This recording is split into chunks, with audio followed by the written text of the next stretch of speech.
We're going to take a look at two different quantities that we use to measure shapes, perimeter and area. Now, I know we've seen these in the past. Perimeter is just the distance around the outside. That one's pretty straightforward, right? So if you say, what's the perimeter of the room that you're in? All you have to do is just measure the length of all the walls on the outside, and that would be the perimeter. A little bit more confusing maybe is area. The area is the space inside. Now the way that we generally measure this is, I'm going to take a pretty basic shape here. Let's take something like a rectangle. We'll talk about it here in a minute. And what we do is we take what are called unit squares. Now a square is just a four-sided object with all right angles, and they all have the same length size. So if you have this square and each side is 1 foot, we say that this is a square foot, or the way we write it using an exponent is a little 2 on there.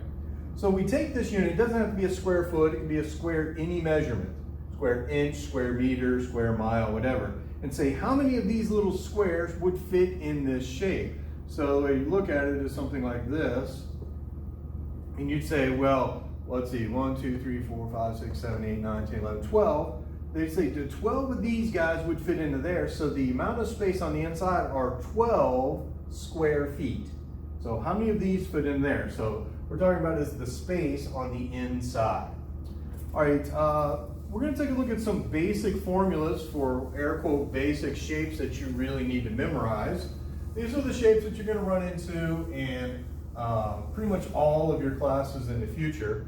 We're going to take a look at how to measure the shape and what its formula for the perimeter and the area is. So let's start with our easiest shape, the square. Now remember, a square is just a four-sided object that has the same length on each side. For each one of our shapes, we're going to find a perimeter and an area.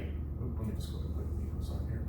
All right, one good news about the perimeter, since perimeter is the distance around the outside, one thing you could always do, no matter what the shape is just add up the length of all the sides. So if we did that, that would be 1s, 2s's, 3s's, and 4s. So the formula for the perimeter of a square is 4 times the s. Now, the area of a square is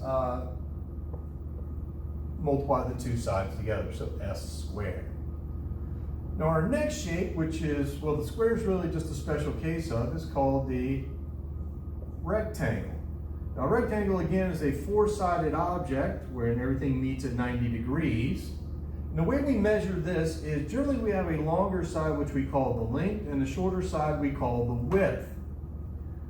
So let's see, the perimeter. Remember, perimeter is just the distance around the outside. So if we start at a point, we start going around, that would be a length, a width, another length, and another width, which means we ended up with 2 lengths and 2 widths.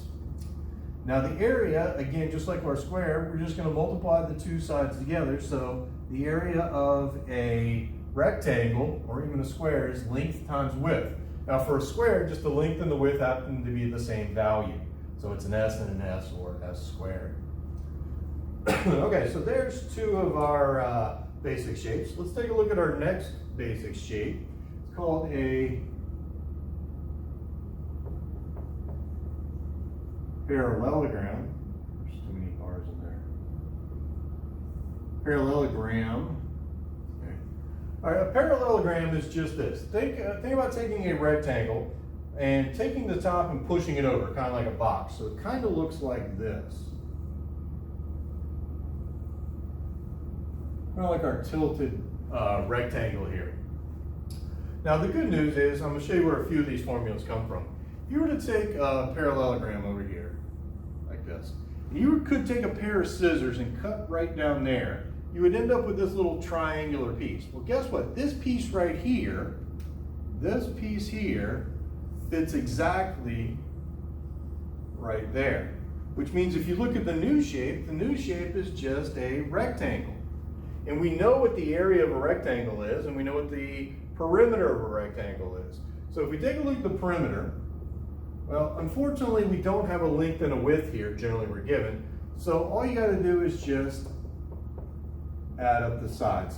Now that's gonna be our basic formula for all of these. Remember, that's really all we did here too, is just add up the sides. What would the area of this be? Well, how do we measure a parallelogram? We measure a rectangle by a length and a width. Now here you see we really don't have a length and a width. The way that we measure a parallelogram is we say that it has a base, so that's a B, and it has a height, which we're going to call H.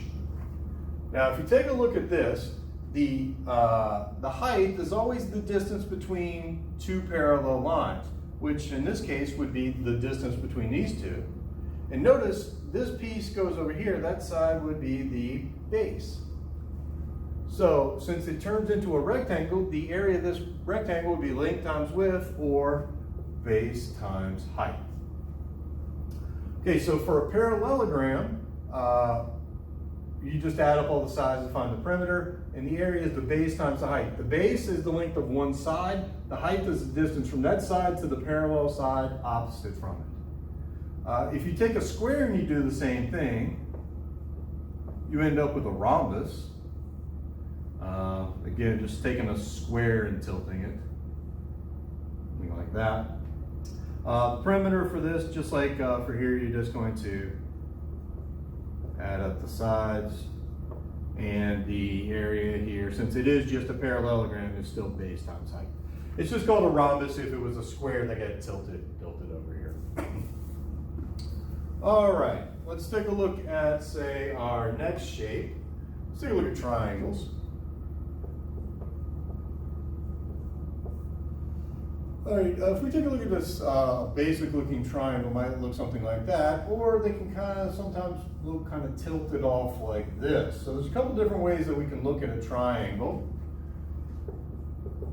The good news, for the perimeter here, it's going to be kind of like all of them. You're just going to add up all the sides. For the area though, well, how do we measure a triangle? There's two different quantities that we need. For a triangle, we're always going to have a base. You pick one side to be the base. The height of a triangle is the distance from that base to the highest point away from it. So you can see from the base here, that's the point farthest away, so that's the height. Now this one's a little tricky over here, because if this is our base, you got to think about this continuing on out there. That distance right there, that's the farthest point away from the base. That would be the height. Well, how do we figure out what the area of this is? Let's take this shape because it's a little bit easier to use.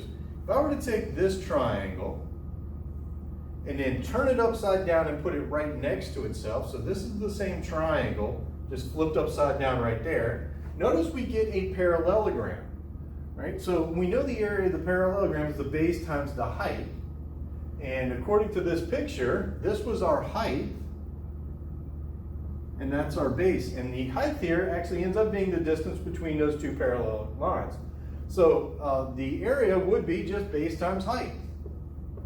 Except for we don't have a full parallelogram. We don't have this piece, right? We only have this piece, so it's 1/2 of that. So the area of a triangle is half the base times the height. All right, our last shape that's got straight sides to it is called a trapezoid. Now what a trapezoid is, it's still going to be a four-sided object, but this time only two of the sides are parallel. So imagine this side, the top and the bottom are parallel, or it could be something, who knows, something like this. Again, notice only two sides here are kind of parallel. The way that we measure a trapezoid is we say not only has one base, it actually has two bases. So we're going to call it base 1 and base 2. It doesn't matter which one's which. Like this, base 1 and base 2. And it has a height, and the height is the distance between the two parallel lines. So whatever the distance between those two are, is our height. So the perimeter for this, again, the good news here, all you're going to do is just add up the sides. The area formula. This one's a little bit more complicated. Here, and I'll show you where it comes from in just a second. It's 1/2 the height times the sum of the bases. All right, you're like, oh my God, where did that horrible formula come from? Well, let's go back over here so I got a little bit of room and I'll show you where that horribleness came from. All right, I'm just gonna take the first picture because it really doesn't matter. I have to use your imagination here just a little bit with me. Okay, so in this case, we have one base and two bases. And the height is the distance between them. I'll get you that in a second. If we were to take from one corner, doesn't matter which corner, and go diagonally to the other corner and cut this thing, what we'd end up with is two triangles. We'd end up with this bottom triangle that looks like that, and the top triangle that looks like that. Well, we know how to find the area of each one of these triangles. Now, if you look at this, the height is the distance between these two lines. So this distance right there to there is the height, and this is B1. This distance, same thing, from there to there is the height, and this is B2. So the area of this triangle is 1/2 the height times the base. The area of this one is 1/2 the height times the base. So since the shape is made up of both of those, it's 1/2 the height times base 1 plus 1/2 the height times base 2. Now if you take a look at this is actually the same over here, because notice if we distributed this out front, we'd have 1/2 the height times base 1 plus 1/2 the height times base 2. So really the area of a trapezoid is really just the area of two different triangles. All right, that covers all of our straight-sided shapes that we're going to take a look at. Let's take a look at our non-straight-sided shape, the circle. Now we've already seen a little bit with this. We know for a circle is either measured with a radius or a diameter. So it can be measured from either one of these. Now we're still going to talk about perimeter in the area, except for the perimeter of a circle, it's still the distance around the outside, is called the circumference, which we've already seen this semester. We have two formulas for the circumference. It's either pi times the diameter or 2 pi r. Depending if you're given the radius or the diameter, you would use which one of those two formulas. The area of this is always pi times r squared. So if you're given the diameter, remember the diameter is twice the radius. So if you know the diameter, to find the radius, of course, it's just half the diameter. So to find the area of a circle, it's pi r squared. To find the circumference, we have two different formulas. Now, remember the exact answer is when you leave the symbol pi in there. An approximation with the answer is when you put whatever the author tells you to put in for pi. Either 3.1, 3.14, 3.141, so on and so forth. Now all these formulas are going to show up in your future. Make sure that you're memorizing them, and in this homework all you're basically going to be doing is looking at the picture, finding numbers, plugging it into the formula, then simplifying. So the memorization is going to be the hard part. Make yourself some flashcards.